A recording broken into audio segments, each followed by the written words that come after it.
What's going on, guys? How you doing? We are on to part 2 of the instrument techs section of this documentary. So let's get into this. Bam.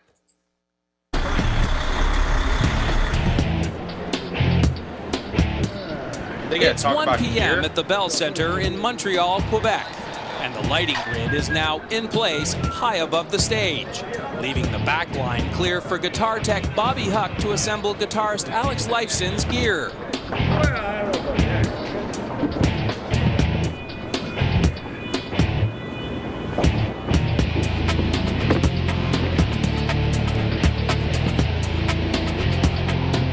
On this tour, Lifeson has opted to use 4 Hughes & Kettner amplifier steps.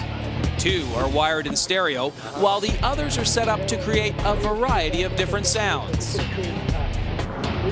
These 2 amps are a stereo set, that's his main sound, and then the other 2 amps he can click in at any time, and they also have separate effects, so he can make it sound like he's playing 3 guitars at once. Setting up the amps is a fairly simple task and takes only a few minutes to complete. As for drum tech Lorne Wheaton, assembling Neil Peart's custom DW drum kit is a much longer proposition. Weird things in the amp? Yeah, starting with the riser, setting the kit, wiring, cleaning. Is my drum world, which consists of the sampling rack. And my toolkit and all that. Much bigger deal. Probably, to do it right, 2.5 hours. I've had to do it in 1 hour and 15 minutes before, which I don't like doing because that's just too rushed. Yeah. And there's things along the way that you can miss if you're too rushed. But normally I have the right amount of time to be ready for the sound check.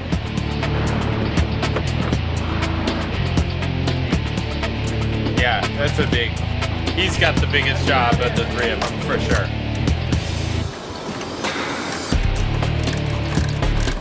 Especially since Geddy has a separate bass guy and keys guy. The gift that Lorne has for understanding the setting up of a drum set, where every element of angle to you, and the stuff I've learned from my teacher too, in the physical aspect of me to the instrument, he understands intimately, so I never have to come in and say, oh, that cymbal should be a little more this way or that a little higher. He understands innately that there's a ergonomic relationship that I'm looking for, that everything relates to me, and he just knows it, and rarely, if ever, do I ever have to come in and say that that's a little higher. I mean, he measures and levels. You probably witnessed him at work. The snare drum has to be a certain height. My teacher taught me, you know, basically where your belly button is the center of your body, and that's where the height of the snare drum should be, and the motion takes place above that. He got that instinctively. I've built many drum sets in my life. So, you know, you can always tell where a snare drum goes and a bass drum goes and a hi-hat. But a lot of the times, everything is varied, depends on the player. And with Neil, nothing ever changes. I've worked with many drummers that will sit down and move things. Even if it's perfectly set, they will still move them.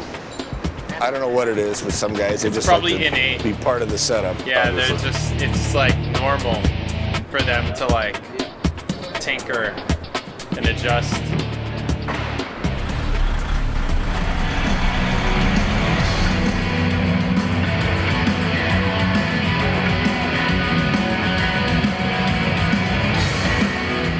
When it comes to nailing the perfect live performance, everything boils down to pre-show preparation.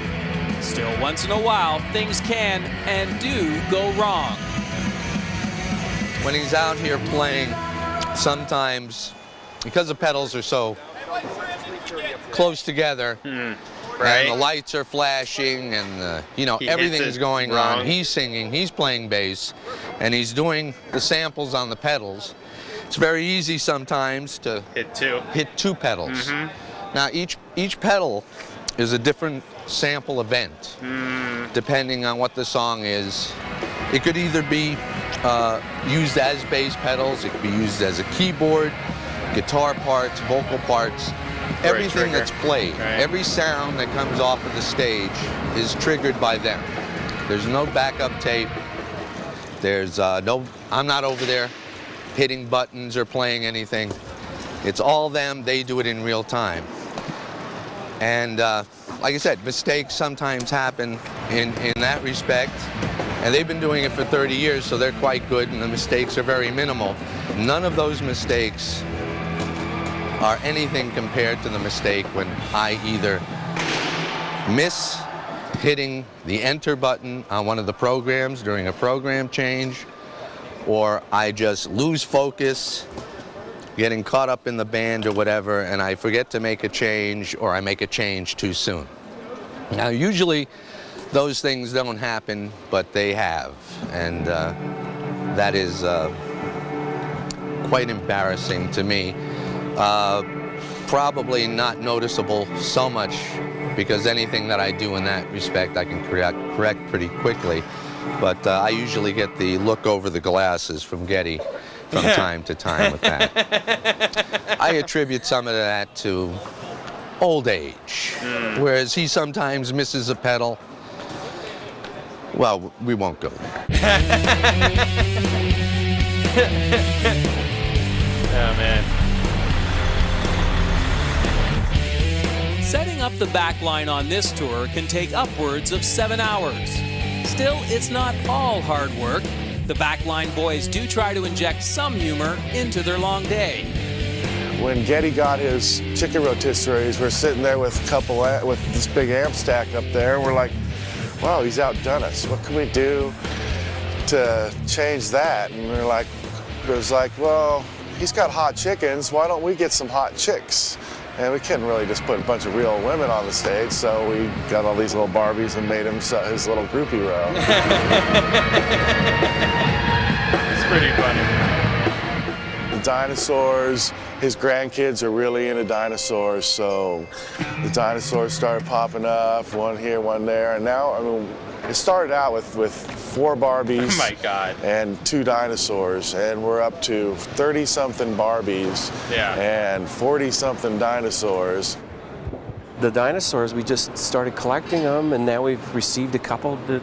We just received this pterodon a couple of gigs ago, and on this T-Rex we received a while ago, and we sourced out a lot of good ones here. The Spinosaurus is an awesome version of it, I have to say. And the girls, of course, it's nice to have a gallery of shorter girls than me. But you know, it's all about keeping the spirits up and the morale high and laughs, not only for us here, but for the audience. At first, when those things started happening on stage, we just thought they were kind of one-offs. And then we realized that's part of what we are, and that's part of our life out here on the road. So now we spend more time planning things like that and giving the guys an opportunity to be interactive in the show.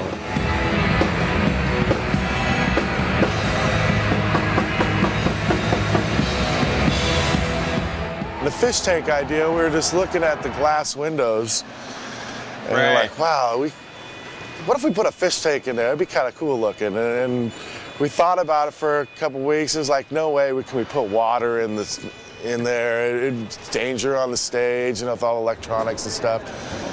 And so I went out and found all these little fish.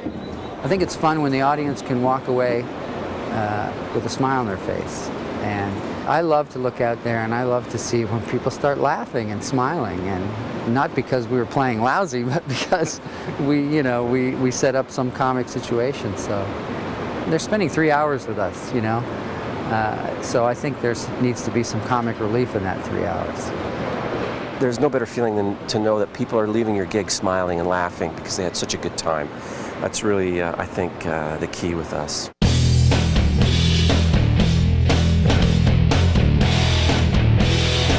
We have tons of room. Oh no, Dino just died. Yeah, you killed him. All right, what do you want to do?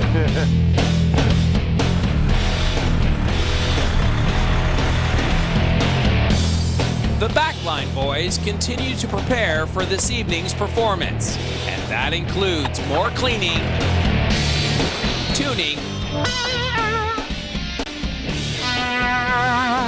and restringing.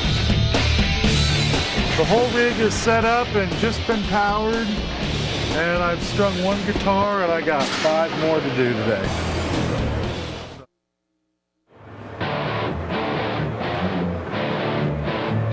Back Montreal, the move-in is running behind. It's time now for the techs to prepare their gear for the afternoon's sound check, slated for 4:30 p.m. They know they'll have to focus to keep the band from waiting. This is Geddy's main bass. This is his one he uses all the time. His main Fender Jazz is 1972 Fender Jazz, and for this tour we finally had to put a brand new neck on it. The old original neck it was gone. Couldn't do anything more with it. It was just unplayable. Put a new neck on. It's great. Feels great. Still sounds like the original stuff, and he's very happy with it. So that's his main bass there. And these other basses here, this one is used for the song Circumstances, different tuning. And that's just for the one song, Circumstances. This bass here is used for Between the Wheels, once again, a different tuning, just for that one song. And then he uses a song called Malignant Narcissism. We call it Malnar for short.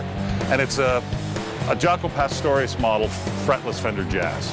And Fender had sent this to us, to Geddy, when we were in the studio, our studios, recording the album. And, you know, Geddy was playing around with it, and everybody, the engineer, the producer, and that thought it sounded great, and came up with this instrumental that they were doing. And he used it on this, and he plays it live. So it's just a fretless Fender Jazz, normal tuning. And then what Geddy's known for many years, I guess, was always playing a Rickenbacker, so we decided to break it on this tour. This is the first time since I've been with Geddy that he's brought out a Rickenbacker. And he plays this just on Passage of Bangkok. We decided, let's do it on one of the old classics in the encore. And the rest of these are just spares, another just standard spare. And these are spares for the basses that are different tunings. And hopefully these will never ever get used. They're just there just in case. So that's the reason for the 8 basses. And this, for whatever it's worth, this is Geddy's rig. This is where his sound comes from. Very simple. He has what we call 3 different direct sounds. And then our audio guys, they mix it front of house, and then we have an engineer who mixes the 3 different sends for however Geddy wants to hear it and the rest of the band kind of thing. So pretty simple. And that's about it. It's my little workstation, my little toolbox where I take care of everything, fix everything that needs to be fixed, and we restringing guitars. A couple of the basses I have to restring today. His main one I restring every show. It's not that it needs it, but it's just fresh strings all the time, so it's a consistent sound of brand new strings every day.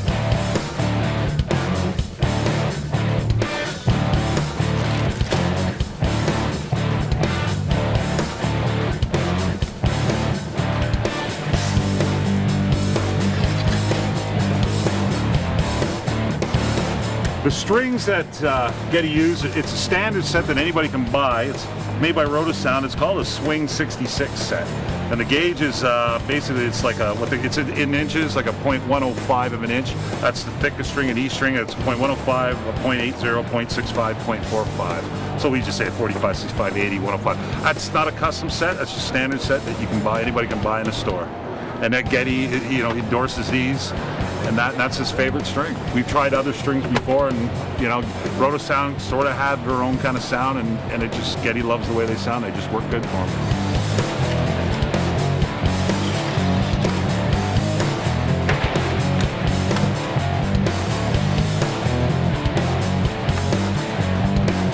While Russ continues to restring and tune Geddy's basses down in the trenches on stage left, next to Monitor World, Bucky follows suit with Lifeson's 12 guitars over on stage right, in what the crew fondly refers to as Dimmer Beach. It's 2 o'clock, 2:15, and I have the whole rig is set up and just been powered, and I've strung 1 guitar, and I got 5 more to do today. So I'm in a rush now. But it's about average. It depends on how the rest of the loading goes in, on how I get my stuff together. And today, because of the computer high rigging, it took them a little extra time to get the rigging up, which takes everything else a little longer. And now I'm a little behind, but I'll be ready by 4 o'clock. Pretty normal day.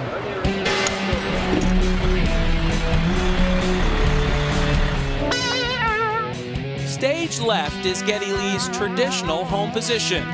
There, instrument technician Tony Geranios is tuning up the keyboards.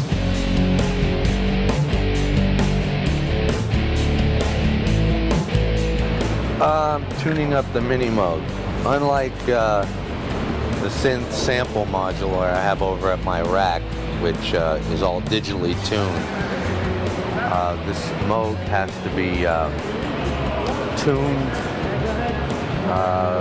daily, or checked at least daily, to make sure that it is within its proper range. And then sometimes, to get the fatness out of the sound that this instrument offers, it has a second oscillator, and by detuning it ever so slightly, which making it go out of tune from the original, it kind of widens the sound, and that's what gives this instrument its really fat, rich sound. And basically, I have to make sure that that's calibrated, you know, for the show every night.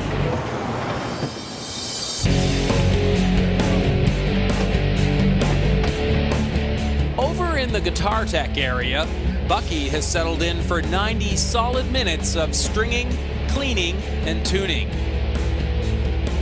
This here is his main favorite guitar. He bought it in '77.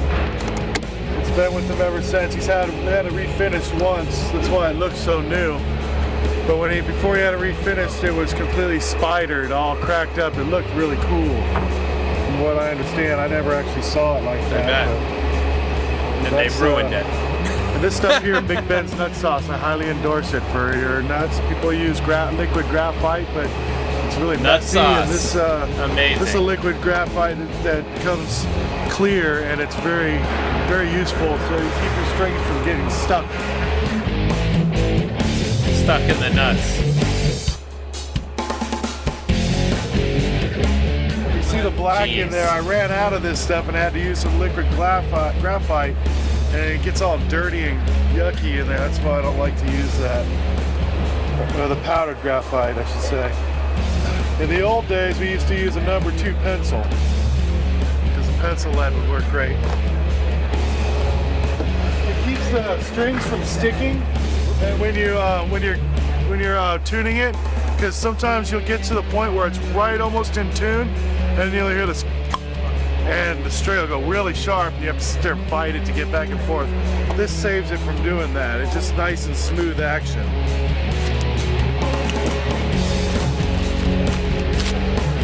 Dean Markley, it's all he's used for 30 years.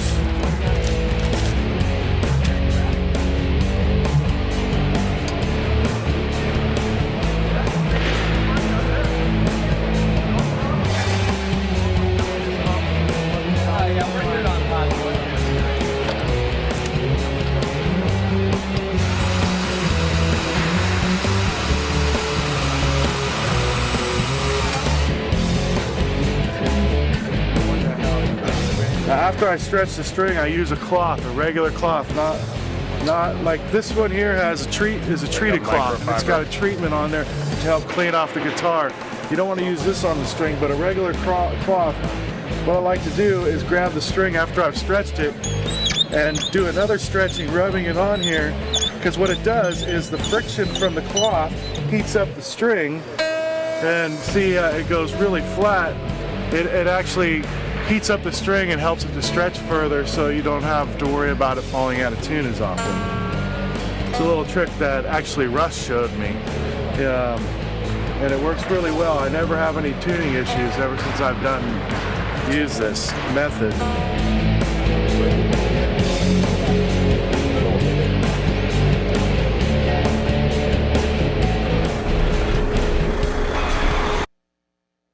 Cool.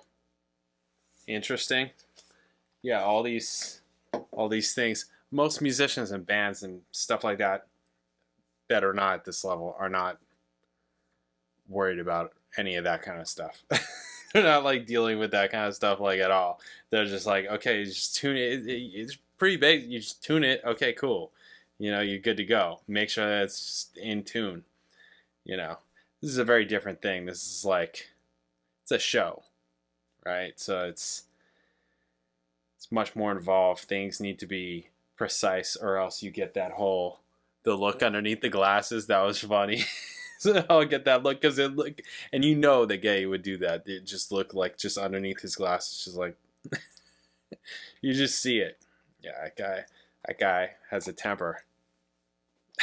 I'm just kidding. Right, so you got all the instruments. I can't even believe that the bass tech said that about the freaking Rickenbacker. Yeah, I guess he's known for this bass. Are you fired yet? Like, what? What? Are you what? Oh my God. This guy, I can't, I'm like shocked. I'm shocked. That's why Geddy keeps them at arm's length. Like, no. No, this is a business friendship. Oh my, I'm still shocked at that. That's like wild. Like, yeah, not really. Like, God. I bet you that if Geddy was like, yeah, he would never do this. Alex would do this, but because he's cool. But Geddy wouldn't do this. Yeah, I want to bring back the double neck. He'd be like, oh, really? Why? For what? Oh, you've used that? I didn't. Why would you, just like, what are you talking about? Do you not know who you're working? Like, you didn't do any research? You didn't know? You didn't, what? Yeah, so, okay.